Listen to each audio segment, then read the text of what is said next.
내 몸을 지키는 건강한 습관, TV홈닥터 더 나은 클리닉. 여러분, 오늘도 비타민 소영이가 여러분의 건강을 책임져 드리겠습니다. 걷고, 뛰고, 점프할 때 사용하는 이 무릎. 하지만 과도한 사용으로 무릎 연골이 닳는다면 어떨까요? 선생님과 함께 궁금증 풀어보도록 하겠습니다.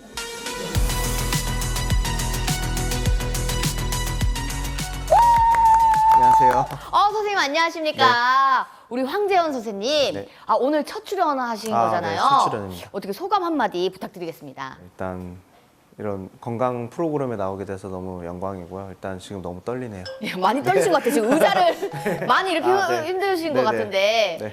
긴장하실 필요 없습니다. 네, 알겠습니다. 이제 우리 시청자분들이 선생님을 네. 믿고 의지하고 네. 건강을 이제 알아내 캐기 위해서 다들 집중하고 계시니까 네. 많은 정보 주시길 바라겠습니다. 네, 알겠습니까? 네, 알겠습니다. 목소리가 작습니다. 알겠습니까? 네, 알겠습니다. 목소리가 작습니다. 네, 알겠습니다. 좋습니다. 자, 그럼 시작해 보도록 하겠습니다. 네. 선생님, 네. 오늘의 주제가요, 바로 무릎 연골 연화증입니다. 네. 한 단어씩 풀이를 해본다면 무릎 연골이 연화, 약해진다 이런 뜻일까요? 네, 맞습니다. 말 그대로 무릎 연골이 약해진다는 뜻인데요. 네. 무릎 연골은 어느 정도의 경도를 유지해야 되는 그런, 원래 우리가 태어날 때는 그렇게 경도를 유지하면서 태어나는데 어떠한 원인에 의해서든 간에 닳게 되면서 무릎 연골이 이제 점점 연해지는 것을 이제 통틀어서 말하는 질환입니다. 자, 그렇다면 네. 이런 무릎 연골은 어디에 위치해 있고 어떤 기능을 담당하는 걸까요? 네. 여기 모형으로 아이고, 설명드리겠습니다. 깜짝이야. 깜짝 놀랐어요, 선생님. 무릎 연골은 이렇게 우리 뚜껑뼈로 불리는 슬개골, 네. 그리고 이제 허벅지뼈로 연결되어 있는 요 대퇴골, 그리고 이게 대퇴골인 거군요. 네, 맞습니다. 여기가 허벅지고 이제 우리 정강이뼈로 연결되어 있는 여기 경골의 표면을 각각 싸고 있는데요. 얘네들이 이제 이 연골들이 이제 관절에 어떤 충격이 있을 때 충격을 흡수하는 역할을 하게 되고, 또 이제 관절액을 이제 적절하게 분산시켜서 윤활하는 역할을 하게 됩니다. 그럼 자, 한번 또 봐도 될까요? 네. 너무 숨기시니까 되게 아끼시는 건가 봐요. 아니죠? 그러면 이게 무릎 연골인 셈인가요? 아니죠. 이거는 인대고요. 여기 이제 뼈 표면. 여기가 네네. 연골인 네, 거잖아요. 여기랑 이제 여기 아까 각각. 말씀해 주신 네, 이런 데는 요 부분. 연골이 없고요. 이런 관절 표면에만 이제 연골이 존재합니다. 그러면은 두께가 어느 정도 되는 걸까요? 두께는 사실 사람마다 다 다르고. 숨기시네요. 네, 이따 올려놓을까요? 예, 좀 올리고 같이 볼게요. 예. 두께는 이제 사람마다 다르고 사실 문헌에도 많이 차이가 있는데 보통은 이제 3에서 4mm 또는 3에서 5mm 정도로 보고 있습니다. 3에서 5mm. 그래도 생각보다 약간 두께가 있는 편이네요. 그렇죠.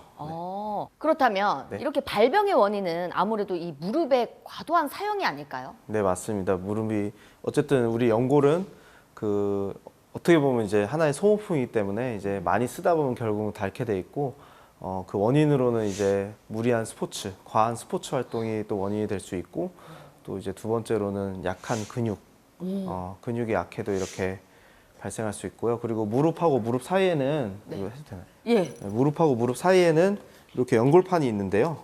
이 연골판이 닳게 되면 무릎하고 무릎이 직접 닿게 되면서 그런 판이 또 있습니까? 네, 이런 판이 있는데 이게 이제 손상을 입으면은 얘네가 기능을 못 하니까 이 연골끼리 닿게 되면서 이제 또 연골이 이제 닳게 되는 그런 것이 있고요. 어떻게 보면 그런 거랑 다 같네요. 어렸을 적 타던 방방 이런 게 있잖아요. 네네. 점프하는 그게 방방판이 없고 그죠. 바닥에서 계속 점프를 그렇죠. 해서 무릎을 괴롭히는 그렇습니다. 그런 거. 저 바로 이해 능력이 네. 굉장히 좋지 않습니까? 맞습니다. 감사합니다. 그런 이제 그런 것들도 있고 또 그 외에도 이제 직접적인 외상, 골절이나 탈구 등도 있을 수 있습니다. 네.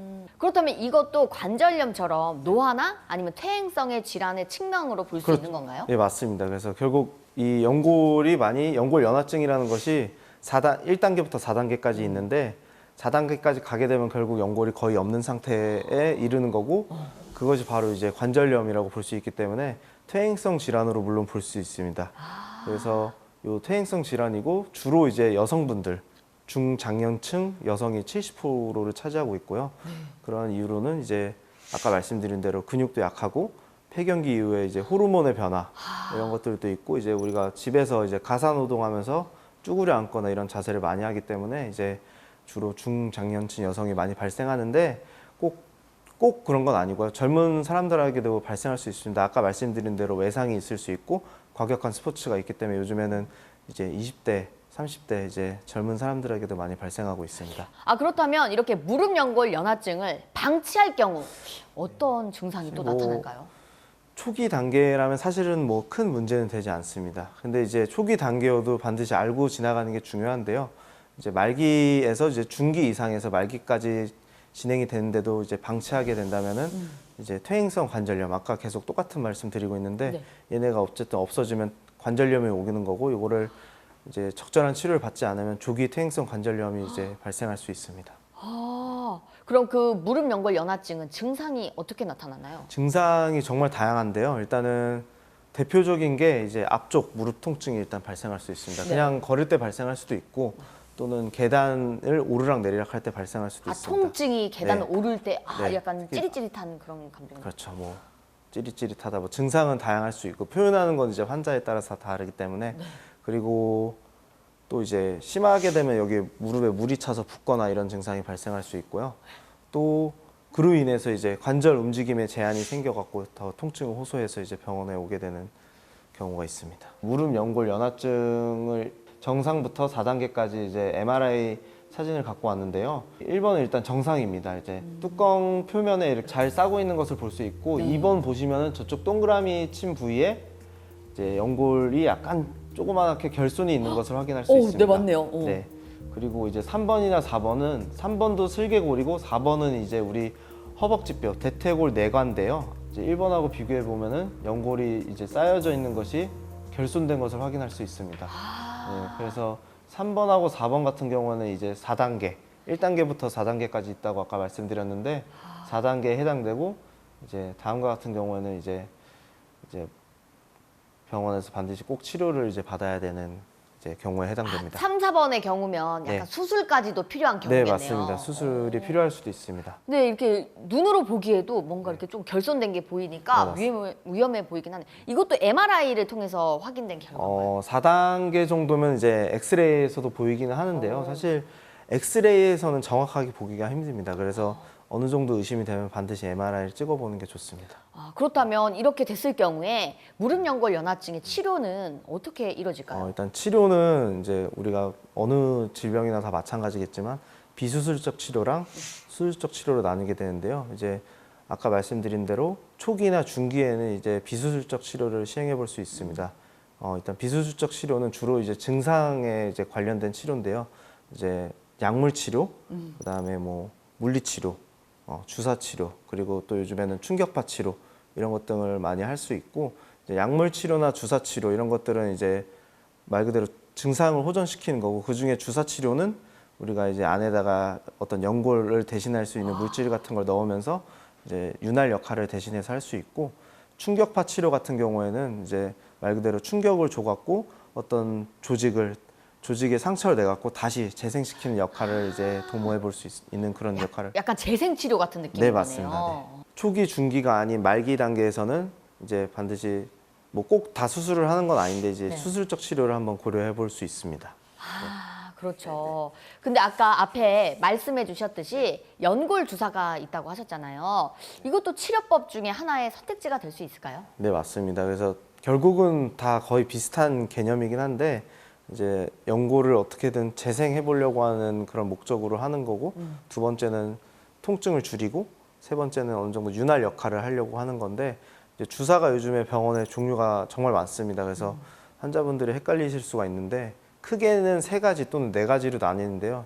제일 많이 넣는 게 히알루론산이라고, 말 그대로 수분. 네, 그렇죠. 이게 팩 화장품에도 같은 있죠. 거에도 히알루론산이 굉장히 네. 많이 들어가 있거든요. 네, 맞습니다. 그런 건 또 확실히 알고 네. 있어가지고. 예.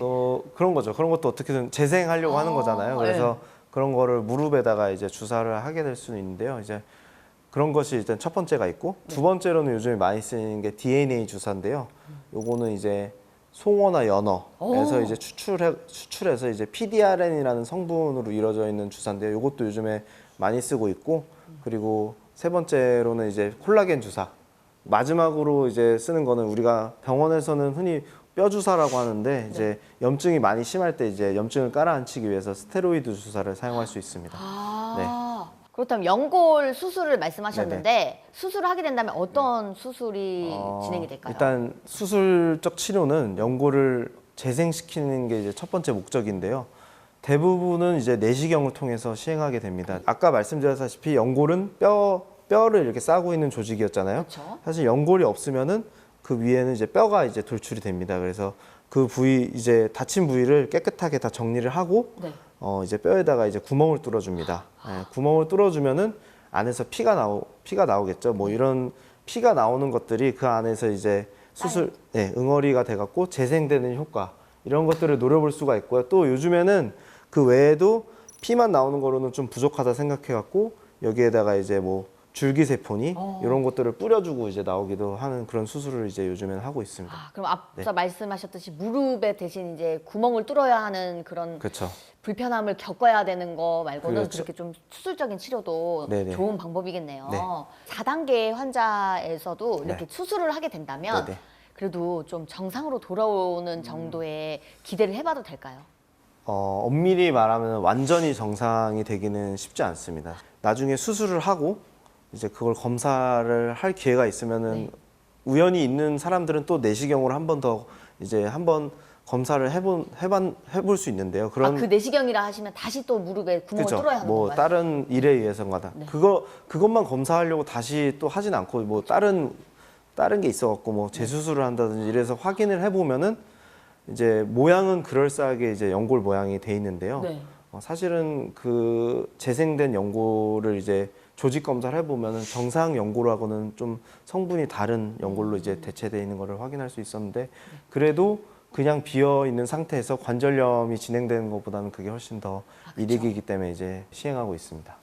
그렇죠. 그래도 이제 뭐 완전 100%까지는 아니어도 네네. 일상생활하는데 지장은 없는 느낌으로까지는 그래도 네, 뭐 수술 도움이 후에 이제 되겠네요. 어느 정도 시간이 흐른 후에는 그래도 또 다시 안 좋아질 수 있긴 하지만 그래도 어느 일정 기간 동안에는 그래도 재생된 연골로 환자분이 생활하실 수 있을 것 같습니다. 자, TV홈 닥터 더 나은 클리닉 이번 시간에는요 무릎 연골 연화증에 대해서 알아봤습니다. 여러분 무릎 꿇지 않는 인생을 위해 무릎 연골도 건강하게 지켜주자고요. 지금까지 MC 소영이었습니다. 여러분 다음 시간에 만나요. again.